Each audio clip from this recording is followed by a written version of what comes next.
you last night. Not bad for an old man, huh? Yeah, not bad for it. Yeah, you wanna fight? Let's get ready to rumble! When's the last time your grandfather kicked you? Yes. Excellent. Okay, can we start? Yeah, please. Welcome to Croatia for the first time. Yeah. Do you know it's your first time? Olive, do you know your first time in Croatia? First time. Of course I do. And it always is exciting to go to somewhere for the first time because there's a great excitement with the band and there's a great excitement with the people that are going to see the show. Because first experiences are always the best. I needed a Croatian tour manager. She finally, and booking agent. She said. All the best to Dolores then. And yes, Dolores is the one who got us here. You know, really, it has to do more so with affordability and promoters. And you know, if you look at Overkill's history, one of the things that we were really good at, while other bands went home, was to make our business compact so that we couldn't be penetrated by the outside. And if you start losing money, that's when those bands disappear. And Overkill's always been a band that have had those guys up in the front paid first. And when you can do that, you can stay around. So maybe it takes 35 years, but we've done it the right way. You know, what happened was we were on Megaforce Records for the first record. And what happened with Atlantic was they signed a distribution deal with Megaforce. So we never negotiated with Atlantic. Megaforce did. And then they moved us over to Atlantic Records. When it comes to the size of the band, I think it's just personal like or dislike. We had great promotion, we had great videos. We were visible on MTV and on Viva and on video channels around the world. We were doing tours. So it really is up to the people. You know, it's not really up to us. I think that we became, you know, Dee Dee and I talk of ourselves as we're the small pizza shop on the corner, but some people love us. And if you think that way, you have something special. So it took longer, I think, because of people's taste, but I think at the same time we built a strong foundation for and good values for a band like Overkill during this period. Virgin Killers was for about one day. Only one day? Yeah, people don't understand. We never did a show under Virgin Killers. We never. So there was no pressure from the side. Nothing. It was just we were Scorpions fans, and obviously we're Motorhead fans. And you know, for a band that was going into a direction that Overkill was going to go in, Overkill fit us a lot better than Virgin Killers. You know, and so I don't think Virgin Killers can last 30 years, but a band like Overkill can.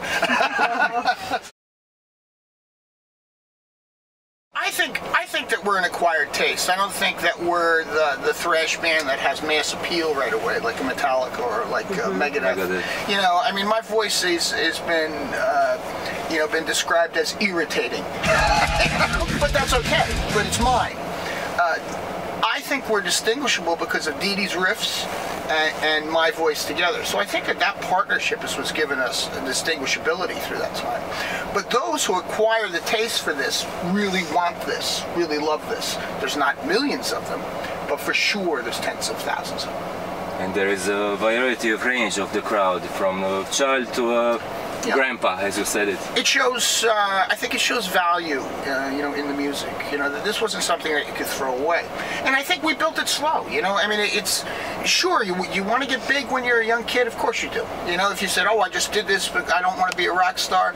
You know, I think if I was ever a rock star, I would never push it away either. But I never had the opportunity to be. I've had the opportunity to be a guy in Overkill. It's a totally different mentality. And I think that we keep good principles and good values that way. So you don't consider yourself as a rock star? No.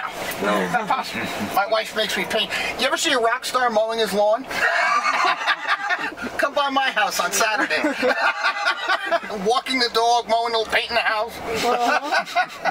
But, I mean, I think it also keeps people grounded. I think it's, you know, Overkill has always been just hard-working guys from New Jersey. You know, and this is what we still remain to be. So even if that rock star never came, we lived our life's legacy by doing what we were supposed to, what our parents taught us. This is the way you're going to be happy. Work hard. The others consider you as a rock star. Others? Others. Crowd. Some audience. do. I guess some do. Audience. Yeah, but some do. But I think then you have to live that way, and you have to live that way in your head. And I just can't Did you have to stop mowing your lawn? I've stopped mowing my lawn.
You know, it wasn't near death. It was, it's what's called a TIA. It's a small stroke.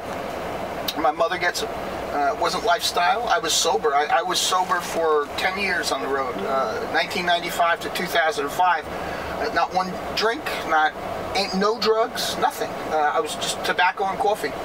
And this is genetic.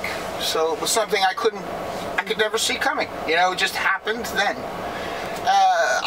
The most damage that was done from it was because I fell down a flight of stairs. I didn't just fall where the stroke happened. I knew something was wrong, and I went to the side of the stage, and I held, and then I lost my grip, and I went down the stairs and knocked myself out. That's where the damage was, not the stroke. So it wasn't really near death. You know, it was... the media called it near-death experience. Yeah, I mean, it was just...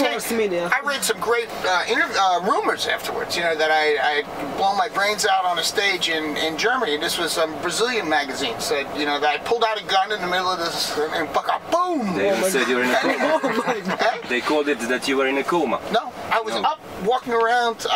My son was on the road with me at the time. He was 18. I had a good friend in Nuremberg, and she took him to her apartment so that they could, you know, he had a place to go, so that was comfortable. I was going to meet my girlfriend in the Netherlands 2 days later. She was okay with it. I mean, it was no problem. I was on a train 2 days after that with my son going to the Netherlands. You know, I was tired, but I wasn't, you know, I mean, if I had a near-death experience, I wasn't out of the hospital in 2 days, so. It's really simple. The oxygen treatment is that age happens, and if you watch the shows that we do, if you look at the guy who's singing up there, you say, this guy's not on oxygen treatment. That's a fucking lie. Well, the oxygen is something that instantly clears your head, clears your lungs, and gives you that that like super energy. So I take real high doses of it in real short periods. I don't need it all day. I don't need to have it. I need to just... I'm 55. I'm 55. I want to play like I'm 25. If I use everything I can that is healthy for me to do that. Vitamins, oxygen, and it just helps. I started using it in very high elevations in South America. Bogota, Colombia. It's 2 kilometers in the mountains. You walk with your suitcase up the stairs of the hotel. You go, what the fuck is that? Well, you're 2 kilometers high. I talked to Dolores, she goes, how about oxygen? I said, get oxygen, that would be perfect. So no doctor, no nothing, it's my trick. You might not be able to run like 25 years ago, but you can make it look like you can run like 25 years ago, and I think that that's the importance. I think the element that gave those records that energy was that we had a new drummer come in on Immortalis, the record before that. And that's really where the change started. And you can start hearing it there. And Dee Dee and I recognized what the fuck was going on. Ron Lipnicki was bringing this brand new energy back to the band. He was learning to play with us on the road, not in the studio. So we toured for a year and a half. We did Immortalis, and we toured for a year and a half, then we did Ironbound. So Ron has had like 4 years with us by this point, and he is playing like a thrash kid from the 80s. So it just fell into place. There was no talking about it, there was no thinking. It was, let's use his talents to the highest level we can, or the best presentation. The best presentation is the kind of records that we're coming up with now. So it's really a band is a band.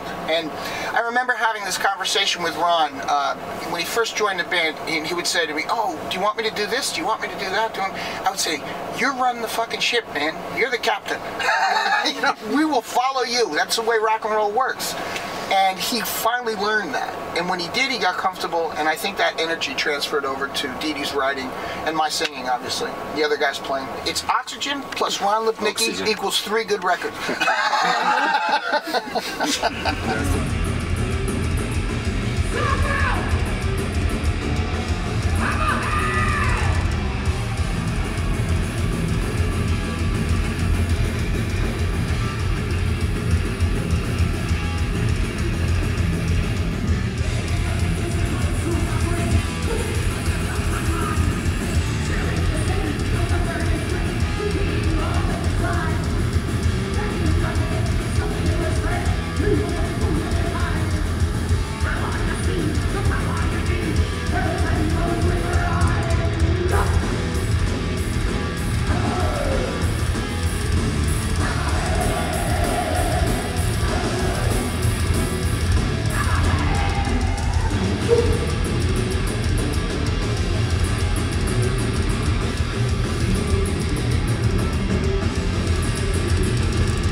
I mean, I see that. I don't know why they're not, because there's some good young bands. They don't have energy like you, or they don't use oxygen.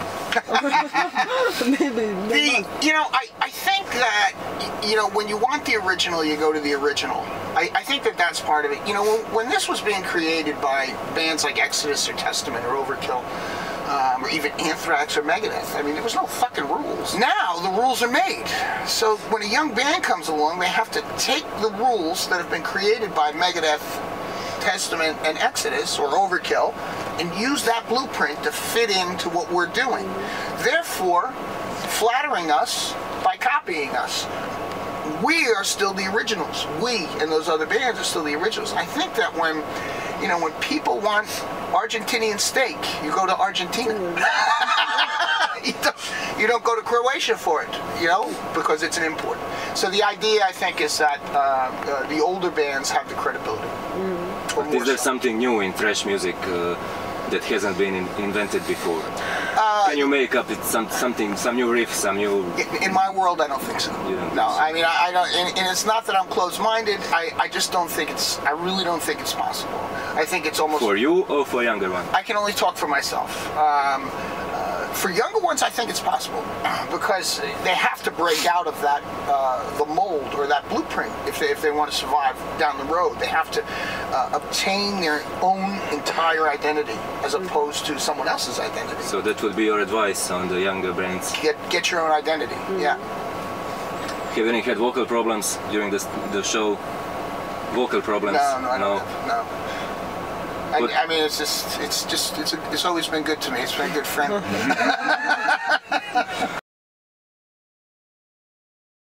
I own a mailing company. You own a mailing company? I'm the investor in it. Somebody else runs it, but I'm the CEO.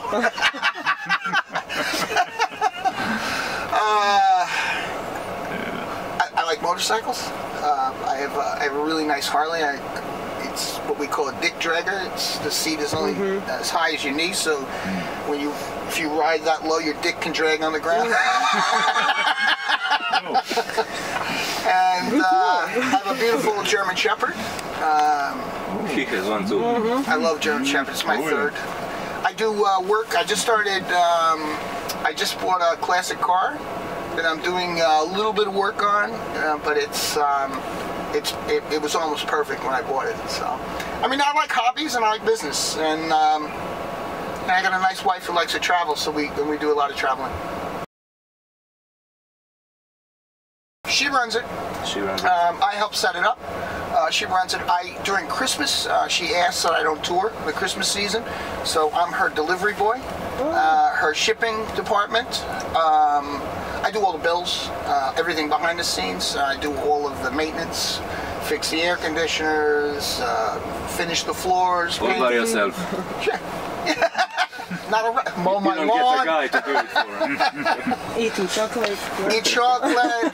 You know, happy wife, happy life. It was one of the things she missed from the Netherlands, and I was about to open another business, and I said, hey, you know, and she said, well, what will I do? And I said, you could work at the studio I'm opening.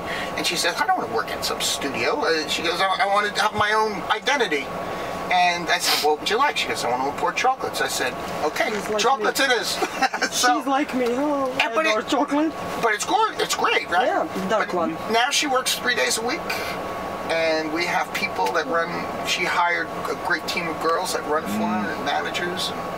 And I mean, it's fantastic business. And we cross, during special holidays, Christmas, Valentine's Day, we cross-market Overkill with the chocolates, and I have a box that says Bobby Blitz on it, and it's done in the Overkill logo with green foil on a black box, and it holds a pound or a half pound of Belgian chocolate, and I put in pictures of the band, signed pictures, and a note to the person who buys it. Yeah. Nice. It's nice business. Yeah. Very good.